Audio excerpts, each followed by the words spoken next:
Hello children, welcome to biology session.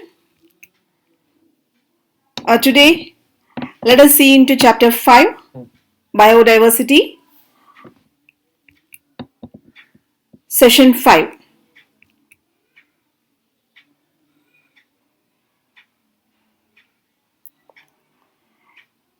So far we completed in earlier sessions the classification, the characteristics of invertebrates, the characteristics of lower plants and the characteristics of higher plants. And today in this session let us know much more about the highly developed animals that are vertebrates. And in earlier I said you that the vertebrates are grouped into 5 classes, and let us see the 5 classes today. So here, adopt the pace of nature. Her secret is patience. So from the nature we have to learn patience, and this was given by Emerson. And now let us jump into the characteristics of chordates. Children, chordates can also be called as vertebrates. The organisms which are under the group of vertebrates, they possess backbone, or we can also say they possess vertebral column. And let us see what are the familiar characteristics which are present in vertebrates. Yeah, notochord is present, dorsal nerve cord is present, and these are triploblastic organisms. We are going to see paired gill pouches and coelomates, and they also have a caudal fin. So these are some of the characteristics or prominent characteristics which we are going to see in various vertebrates. And now, vertebrates. These animals have 2 vertebral column and internal skeleton.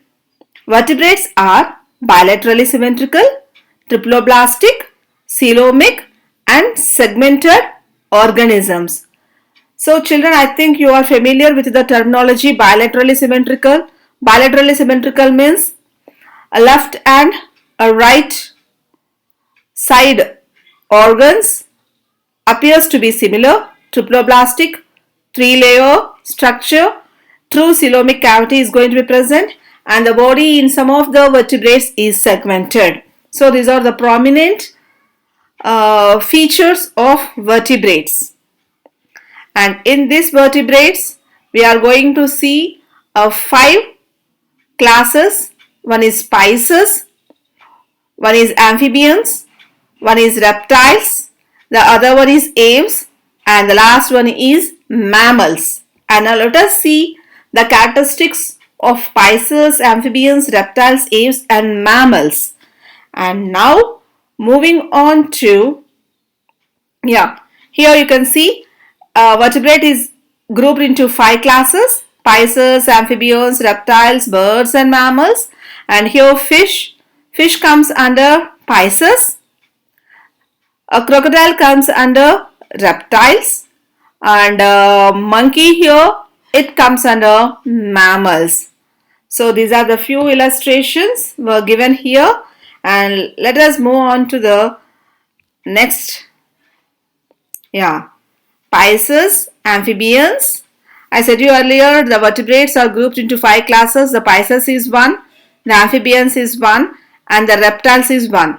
These 3 in a 5 classes, spices, amphibians, reptiles, these 3 have a cold-blooded. So these 3 are examples for pachyothermal animals.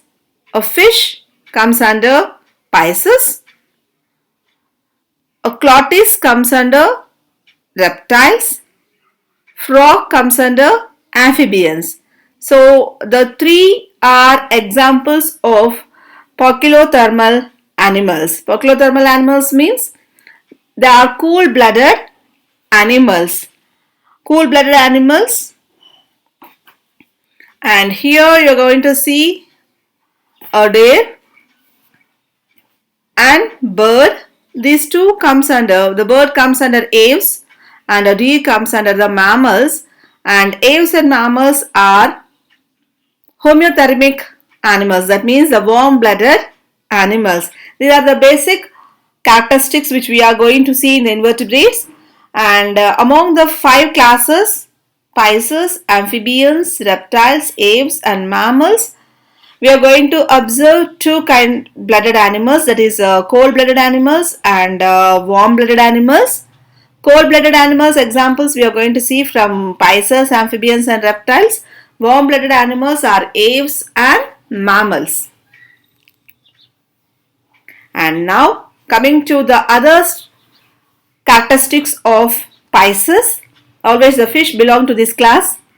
These are 2-chambered. Heart is having only 2 chambers. Cold-blooded animals, and they have fin and tails. We observe the caudal fins, which is a notable characteristics of vertebrates. So in the fishes we are going to observe the fins and tails, and they have a breathe through the gills, and gill pouches are going to be observed in the pisces. So all the fishes comes under this class, pisces. So fishes are much highly developed than invertebrate organisms.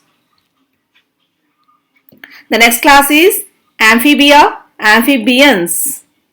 Amphibians means, the exact meaning of this is, the organisms can survive in 2 different habitats. They can live on land as well as in water. So in amphibians are better developed than pisces. So here in the amphibia we are going to see 3-chambered heart.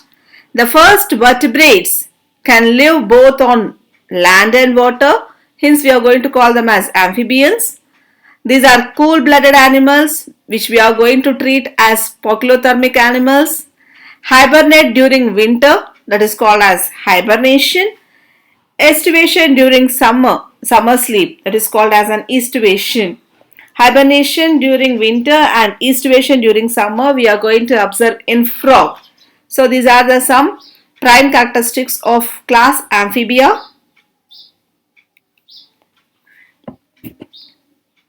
And they have the slimy skin. Slimy skin means the skin is very moistured. The skin is provided with a lot of blood vessels and is always moistured. So when we touch it, it's very smooth and slimy to touch. They lay eggs.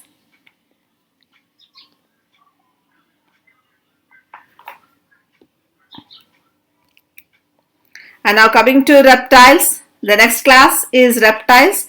In the reptiles we are going to see here the examples are there: snake, tortoise, lizard. Apart from this, crocodile, tortoise, chameleon, varanus, all these are the examples for reptiles which you might have observed in your surroundings. So children, I think you know various examples for reptiles, and now let us see some of the few characteristics over here. They have a very dry skin and a scaly skin.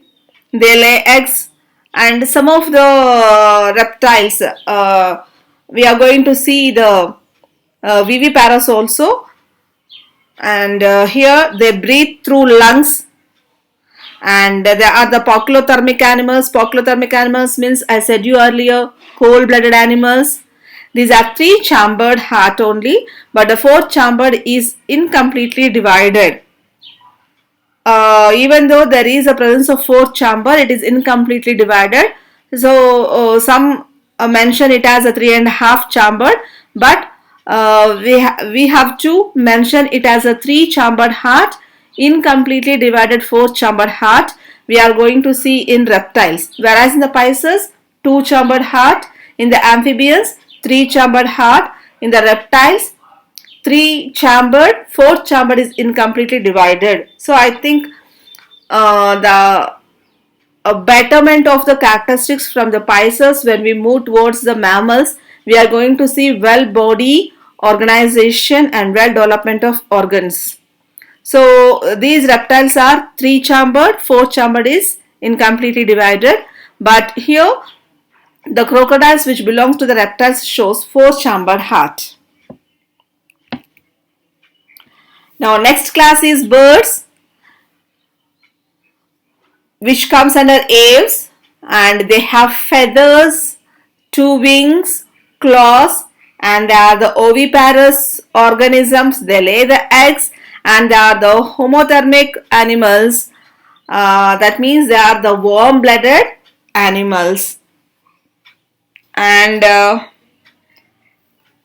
children, as a part of an activity, collect much more characteristics of these classes. Our next class is mammals. Mammals are four-chambered, highly developed vertebrates.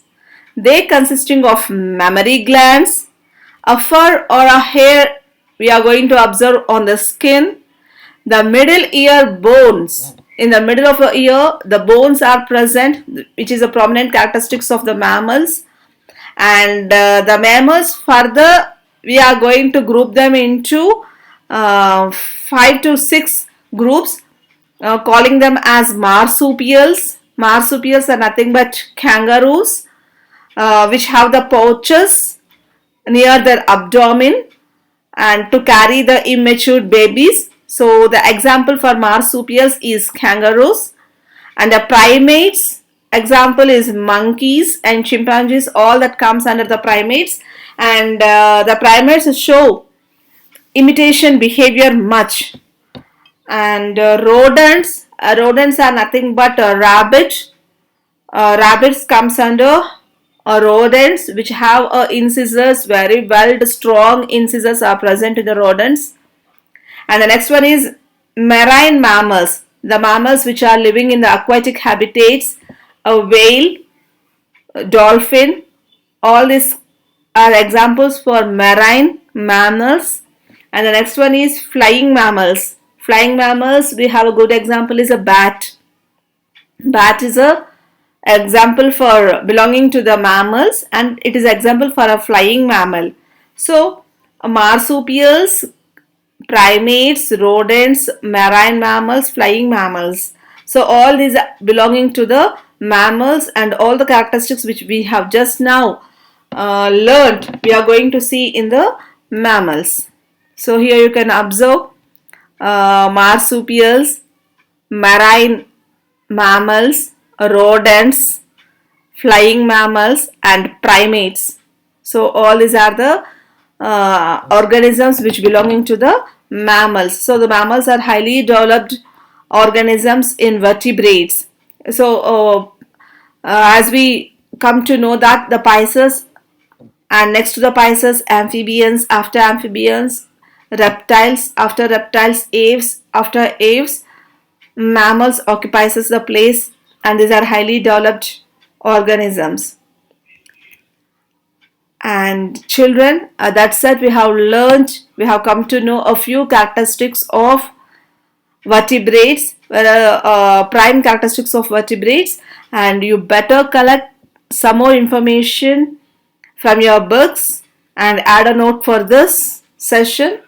And before winding up the session, let us save wildlife.